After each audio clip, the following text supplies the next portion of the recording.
Welcome to today's webinar. The topic today is response spectrum analysis, optimization to achieve effective modal mass.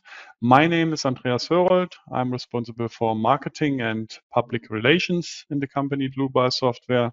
For instance, the German and English webinars, technical content of the website, customer projects, and so on.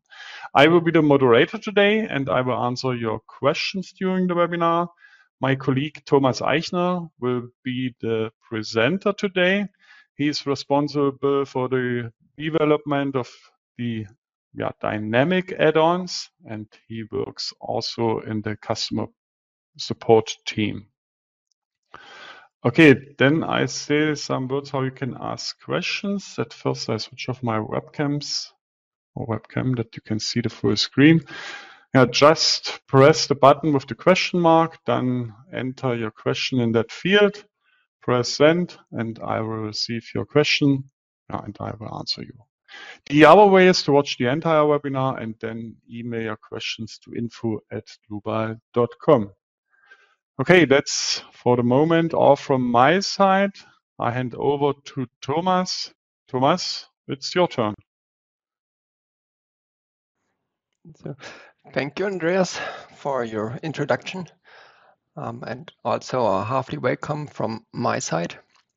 I'm glad you're all participating in today's webinar on dynamic analysis, and I would say we will just jump into today's content. So for today, you can see it on the right side here. We will investigate structures containing several members. And the goal of the webinar is to find the least amount of modes to use for the response spectrum analysis in such models. Of course, whenever there is a plenty amount of members within a system, there can also occur like local eigenmodes. We can see that on the bottom right figure here. Those eigenforms won't take effect on our response spectrum analysis, and so we do not need to treat them. And so let's start with how we're gonna proceed through this problem. So first, we will give an overview over the features and the add-ons within the dynamics part of the program. Then we will continue with the model on the top right side. I will briefly explain the model itself and also describe the investigation we try to make. Well, the investigation will be to reach the effective modal mass most efficiently. Then the next step is to perform the response spectrum analysis on that truss model. This we will follow up by the reduction of the amount of the eigenforms within the modal analysis, and we will also select the suitable eigenforms within the response spectrum analysis. In the end, I will also go over the second example, which is shown on the right bottom side, and we will also get another trick for reaching less eigenmodes for that model. So I would say we will start with the overview here. So we have the basic add-on, which is the modal analysis. The modal analysis describes the calculation of so-called eigenforms, which is the structural response to dynamic behavior.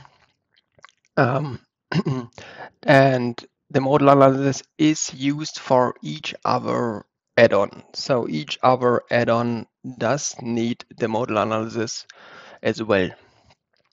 For the response spectrum analysis, well, it just takes the eigenforms out of the modal analysis and creates a state of the structure according to the mode and the used acceleration within the response spectrum. This is done for each mode. And with the standard combination rules, those modes are combined to find the final internal forces, which then can be used for the design. So the pushover analysis, well, it also uses the modal analysis, since it, well, basically we consider a structure, and the structure is now being pushed from one side with an increased loading. And the distribution of that loading is giving according to code with, there are different shapes, for example, a rectangular shape, a triangular shape, and also a modal shape. So we need the modal distribution to create that loading. The pushover analysis itself, it's mainly used for retrofitting structures. So when you imagine a structure being built several years ago, plenty years ago, and it already endured an earthquake, and now you want to see, okay, where do I have to go? Where do I have to look for like problematic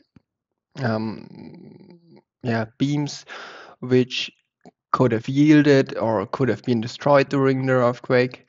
So the main purpose is to find the weak points of the structure to make it easier to retrofit those exact points. The last add-on we have, and it's basically the most complex one, well, at least for the theory, because the time history analysis, it is calculating the dynamic equation directly. So we can do it by either, well, simplifying this equation process with the linear model solver, which uses the model analysis, or we can use the more exact solver, which would be the Newmark solver in our case. Okay. Also, maybe the time history analysis is not earthquake only. So it's used as well as the model analysis. It's not earthquake only, but it can be used, for example, for vibration designs, for general investigation of the structure and its behavior. And you can also see on that right figure here, in the last webinar, I performed a time history analysis on a footbridge and investigated on the acceleration limits. So one last add-on that needs a honorable mention here is the building model. With the building model, it is possible to define stories. And while we define the stories, the program also automatically produces result lines and shear forces in walls and so on. With that result line, for example, we can easily inspect the total shear force for the earthquake excitation. So also a good speed up for some work. Then I would say we are through with this introduction, and then we would just start into our first model of today. So here it is. We can see our columns. We have here 8 times 9 meters in the in the length. And we have 50 or 60 centimeters times 60 centimeters columns here. Those columns will get smaller on top. And this top structure is mainly a truss structure in one direction. So we see in the X direction, we have these trusses here. They also are all trusses in this direction. Let's go here. We see it. We have these truss sections right here. In the other direction, we don't have these trusses. So I would estimate this to be less stiff. And we can inspect the members which are in the Y direction as well, because I planned them differently. In this case, I gave them the beam member type and I added some hinges for the rotational degrees. So we will have the Y and Z rotation free in both ends, and additionally we will have the rotation about its own axis only free on one side. Because if we would place it free on both sides, the system would just get unstable because the member could rotate around itself. So that's about the structural, the structural, not behavior, but the structure type here. We also have some loading. We have some dead loads, which we will inspect right here. It's really simplified to just some member loads on the one hand side on the top of this roof structure, as well as on the bottom part of this roof structure. So in total there are 30 kilonewton per meter in each of those rows. And the same is also applied for the live loads, which I just simplified to be 10 kilonewton per meters on the top side as well as on the bottom side. So, and now we are at the perfect start for the dynamic analysis. So the first thing is we have our model finished, we have our loading finished. We maybe also made some design already for the structural limit state. And now we want to just add the earthquake design to the structure. And now I will guide you through that procedure. We will just start by going into our add-ons. That's always the first step to take. We will go into the add-ons tab, and there we will go for our dynamic analysis. So since the modal analysis is always needed for one of the others, we can spare a click here. I will just go for the response spectrum analysis. Modal analysis is checked automatically as well. Then we can check for our standards. And yes, we will just go for the German annex. The whole webinar works the same for different annexes as well as different standards there, because the main difference in selecting something here is the response spectrum and not the analysis procedure. So we will go with the Eurocode and we will click OK here. Then we will see that we have added our modal analysis settings, spectral analysis settings, as well as our dynamic loads. And with that, we can start up. One thing we need for dynamics is always the masses, since in the dynamic equation, we have also the masses. So we need to define them. For that, well, in general, we try to define the masses to be as precise as possible for the situation in which that earthquake would happen. So the Eurocode, for example, gives us some combination rules to achieve this. And those combination rules, we will just use them for the automatic generation. So we will go for our design situations, and there we will pick our seismic mass combination. For that, I will pick our combination wizard load combinations, which means now we have the automatic created. And if we now go for load combinations, we will see just the combination created. And this is the one we will use for our dynamic analysis as our masses. So now we can go into our load cases, create a new load case of name modal analysis. I'm just gonna rename it here. And we will pick our masses, which we just created.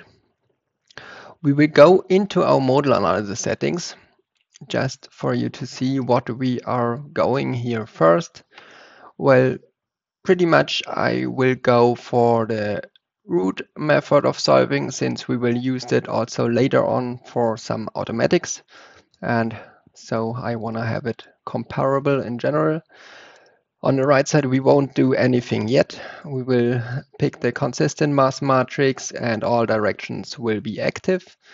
So nothing too special here. We will press OK and continue with our response spectrum analysis.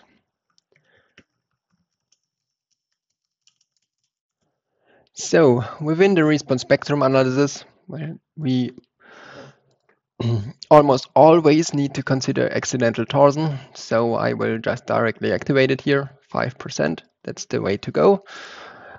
We will go for response spectrum right here. And we can quickly look inside.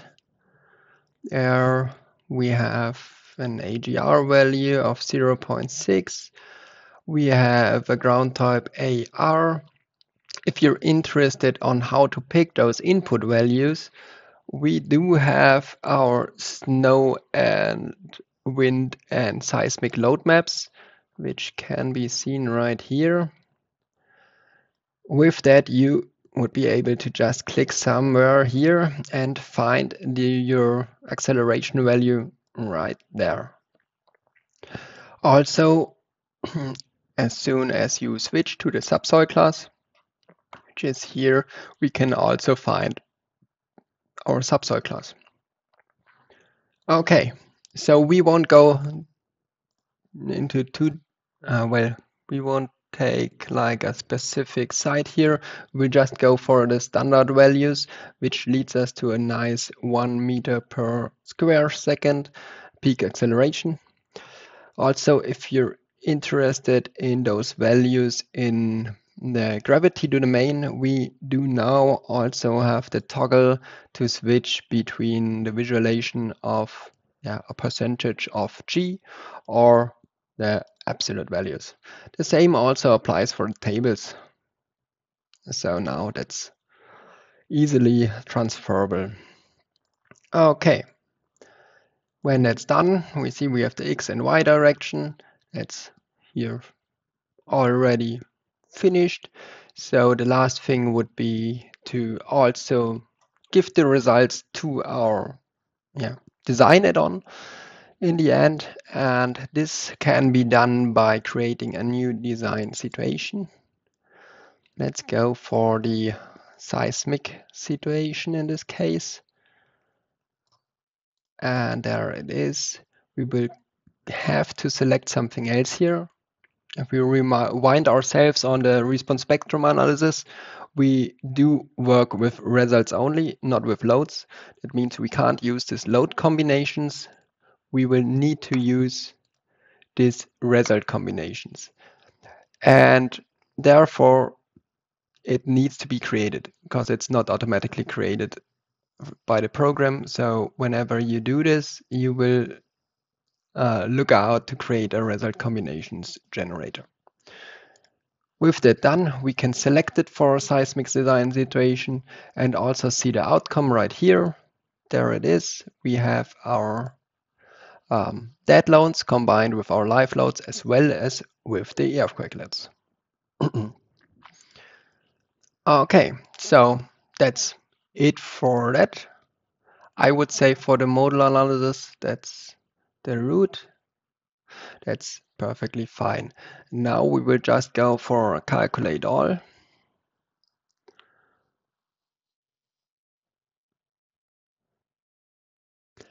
And let's see what we get out there. So now it's done. We got our 4 eigenfrequencies. Of course, there won't be enough. We have a fast calculation. We can look into our effective modal masses. And with that effective modal masses, we will see for the X direction, for example, we still don't have any mass participation at all. So that means we will need to increase our amount of modes. And now there would be several options. And now we will look at them right here. Let's delete this one and copy that. From that copied one, I will just switch it to the automatic to reach effective modal mass factors. So this would be our first setting. Let's call it all. And with all, I will reference to this mass matrix setting since we did select everything right here. Okay, for the next step, we will go for another one. And within that, we will deactivate the Z direction as well as the rotations around the X and Y direction. And this is gonna be our XY MTZ. So we reduced, within that setting, we reduced the mass matrix to only be in the directions of our investigated earthquake. We did select the X direction and the Y direction within the response spectrum analysis. That means we will have to consider the X and Y direction here. And also, a bit depending on the torsional stiffness of the building, and also in X and Y direction, there's also the rotation around the Z axis. So that's like for the torsional modes here. Okay, for settings, we won't do anything here because we don't have to neglect masses. Just as a hint, if you have like a grounding plate, then it is needed to neglect the masses there. Because if you won't neglect the masses of a supported surface, the program most probably will never reach the effective modal mass. Since the plate just won't move. I mean, it's fixed on the ground, so it won't have any modes except for how do I say that? Like computational stiffness results. That means if you have fixed support, it's not completely fixed. It's something like 10 to the power of 12, and therefore there would be modes also for the plates, but they wouldn't be usable. So the tip is here, if you have grounding plates, you would neglect the masses. So now let's get back to the topic. We have now two modal analyses, one with the whole setup and one reduced one to only fit to our loading direction.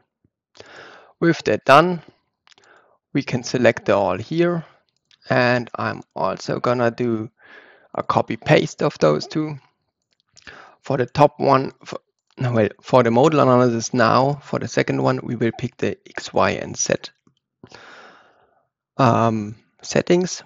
And for the last response spectrum, we will pick our lowest case 5, so our new modal analysis.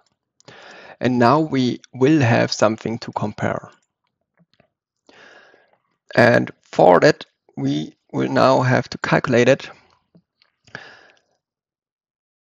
And I won't let it calculate through here since it takes a few minutes for the results to be there. So we will just jump into the calculated file. So within the calculated file, it's pretty the same. It's just with the results. And what we want to see here is the results from the modal analysis. So let's look at that here. Now we are looking at this precise modal analysis, which was with all mass matrix entries, and we will see kind of 367 modes, where some modes are really like only local modes in that case. So we will have to reduce those. We will also see in the effective modal mass tab that we have tons of modes which just don't have any effective modal mass here. So they could be neglected in general.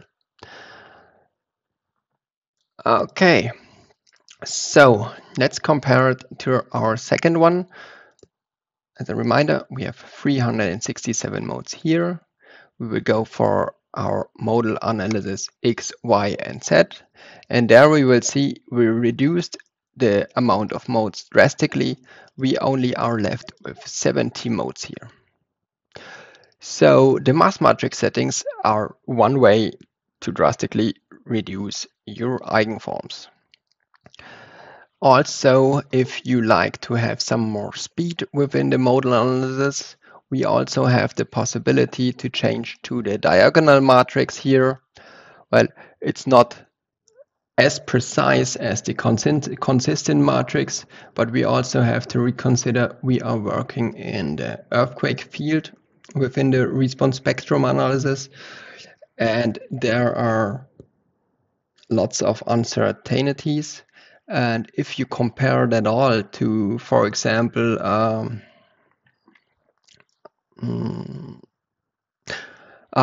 Pendelschlagversuch, it's like if you test windows, there you would go and let a tire fall against that window, and that's called the German Pendelschlagversuch. So within that Pendelschlagversuch, we would carry out a time history analysis, a nonlinear time history analysis, and each time step and each result is extremely important. So for such analysis types, the consistent matrix is needed. But for like earthquake design, we can always think about using the simpler diagonal matrix. Okay, so we will stay with the consistent one. And yes, maybe one more hint here. We have further options. We can also go for the modal analysis to be carried out within a frequency range. So for example, you could go and search for natural frequencies above 15 Hertz and below 17 Hertz. Let's just do this for a second. We will just select this one, this one modal analysis settings. The rest can be same, and we will just calculate that one. And the biggest benefit is that it's really faster if you know your region of frequencies you're investigating, because you don't have to calculate all the previous frequencies in that case. Now we got it, and we can look at the natural frequencies there. We see perfectly fine. We got all the frequencies between 15 and 17 Hertz. So with that, you can construct your own like system of modes here. Okay, so another thing is, and therefore I'm gonna deactivate the results there, go into our frame model, and we will look at our finite element mesh. What you see now is that we have multiple finite element points here on every beam member. Now, there can be one eigenform per degree of mass freedom. That's how I call them. For example, this finite element point. With our mass matrix definition, this point could move to the x direction by 1. And that would be one mode. We could be moved to the y direction by 1. That's another mode. And it could rotate around the z-axis. That's the third mode. So for each of these points, we have theoretically 3 possible modes. And that means we can reduce our amount of modes if we reduce our amounts of mesh nodes here. And for those systems, we can just go for our calculation here. We can go into our mesh settings and go into our members. And within that, we can see that we have, well, here a division of 10 for special types of members. This field is also used for the checkbox below. We see this one. It says activate member divisions for second order and large deformation analysis, structural stability, dynamic analysis, imperfections, initial strain, and so on. So with this checkbox, we will activate the split also for the dynamic analysis. And I'm gonna take it simple. I'm gonna just pick one here. I'm gonna let this option on. That's perfectly fine. And with that, we will get rid of our plenty in between FE mesh nodes. It's also to be said, as you can see, only the beam members have those mesh nodes. The truss members do not. So internally in the program, we implemented already to simplify those truss members by 2 points, since it's just not needed to have more, also for static analysis. Okay, let's see. I'm not gonna save it. I have the results of that exact file also right here. Let's see, we have here the one with one split. Before we switch, I just wanna have a last look on our X, Y, Z modes. So we had 79 modes in this case. Now we will switch to our one FE mode model, and there we will go again for the X, Y, Z, and there we will see we reduced our modes by almost a half again. So in contrary to having about 360 modes, we finally have a better countable number of 35 modes. And that's pretty nice. So we can go with the calculation from that on. Now, let's see. We do have the response spectrum analysis of all here already carried out. So that means with the whole mass matrix. We also have the response spectrum analysis carried out with the reduced mass matrix. All the other settings are pretty much the same. And now we can go and look at our results, since it's also important that our results do match with those simplifications. And with that, we will just go for the maximum displacement. We can see it about 6 millimeter. And if I just switch here between my response spectrum analysis, as it's pretty much the same deformation figure, and it's also the same 6 millimeters. That's well, for rough test, I would conclude the results to be equal in that both analysis. Okay, so now we have our model reduced. We have our eigenforms reduced.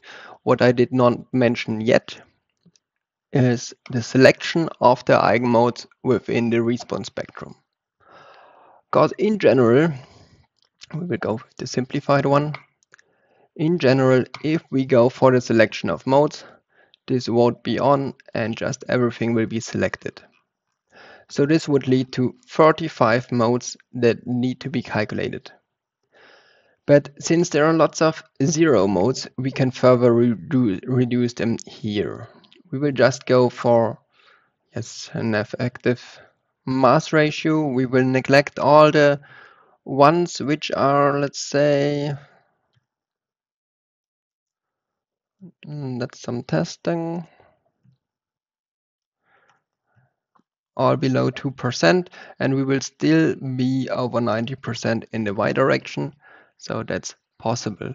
And with that, we will lose again like 2/3 of our eigenforms. What do we have left? 1, 2, 3, 4, 5, 6, 7 modes. We're left with 7 modes within the simplified one. What would be with the exact one? Here we see it. I also adjusted it here, and we have about, okay, I counted them before. They are roughly about 20. So again, quite a lot more than in our simplified variant. Okay, so we have that. Now we will also go for the last performance setting, how I call it. Well, and it's within our spectral analysis settings, we have the option to save the results of all selected mode shapes. I almost always do it. It's gonna increase the calculation time because it also has to save everything in each calculation. And it will also produce bigger files, since you will have all the nodal and member results for each mode available. So the thing with this is you would use it with, let's say, up to 20 or 50 modes, but if you exceed those amounts, I would not save them. You should only save them if you really want to inspect them. Else how it's just yeah, too much, not too much data, but unneeded data storage. Okay, so now we are through with this model. The last thing on that model I want to show you is just the interaction with our design modules. So there within the input data, we can go for the ultimate limit state. We have it defined, we have it to design. We have here the accidental one. We can also go for the ULS one. Then we will get the ULS checks performed. We will just calculate it. And there it is. I only inserted that one column for the checks, but as you can see, the results are just possible to be overtaken into our design add-ons as well. Okay. So then we will jump right into the second model. Let's see, I have it right there. And now we have Truss Hall. In that case, we have pretty much a block used here. If you did not see the blocks before, I will just briefly show them to you. When we click on this top left button here, we will directly navigate into our block manager, and there are several examples of buildings. And for today's webinar, I oriented myself on our truss systems. So there are lots of examples which you could use for your structure. As well as let's look into our flat truss system. So there are also more complex systems already pre-built. And further, we can go into the curved ones. And well, here's exactly the model I am using in the background. So the only thing you would have to do when you select such a block, let's see into the guided user interface there. Well, the main point would be to still adjust our members. So for example, here there's all with our reinforced concrete ones. We can change them and also directly see the changes which are now in the model. I did that all already for our system, so we can just jump into our real model again, and we will see we have some trusses in between in diagonals. We have some, and the rest are mainly HEB 120. And exactly, so that's the system we will inspect now. Now we can go for our loading. And with the loading, it will be pretty clear what I'm trying to show in the end. Here we have our uniform loading. I made it really simple. I just placed member loads on each member in this case. We have a total loading. Let's see the results again. Right here of 585 kilonewton with this distributed loading. And in the next variant, I created a load case also with 585 kilonewton in total. But instead of having them distributed over the beams, we did concentrate single mass loads right here. So for your information, you can create such mass loads just by changing the load type into mass. And with that, we can just place them as any other node as well. So I did it already for all the nodes here, and now we have the equal system with two different loading approaches, and we will just go for the investigation of our mode shapes there. So now we will go for our model analysis with our distributed load. And we will just jump into the settings so you are also up to date on what we did perform right there. We did the simplified ones, so we did the X and Y direction as well as the rotation about the Z axis. And we did use the distributed load, and that's it. For the other modal analysis, we just picked the masses differently. There we just picked this concentrated mass on nodes definition. Okay, so now we will go. We have our distributed modal analysis, and we will see about 548 modes right there within the effective modal masses. Well, we see here a region. It looks pretty useless to me because it's almost zero at the most part, and it's pretty low. So I would say those are way too many modes to treat. And now let's compare it to this different modal approach where we concentrated the loads. And there we go, we reduced the modes by a factor of 10. So maybe also for your information, what we did here is we went with our member divisions of 10. We would achieve a similar effect as in the other model if we also would decrease this number of intersections to 1. Okay, one benefit of our mass definition here is that we really directly place our masses, and within the response spectrum analysis with accidental torsion, the program will automatically generate torsional moments, and that at every place where masses are.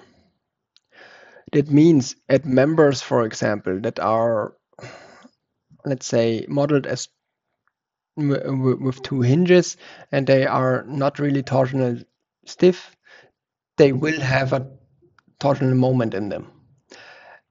And with that direct definition of the masses, we can force the program to make our torsional moments on that point. So that's another benefit of this modeling approach. Okay, so that's it for this one. Now we can go for our last one, and that's the load case 6 in that case, because we can also go on our response spectrum analysis results, of course. And within that, we can go for our results. And well, now we see here the 4 millimeters and pretty much nice model now. Let's see into our distributed load one. We can also go for the results here. And there we will get the problem where we have tons and tons of response spectrum analysis load cases carried out. So we will not wait for this now. Just as a hint, we have this multiple processor functions. So there will be several carried out at once.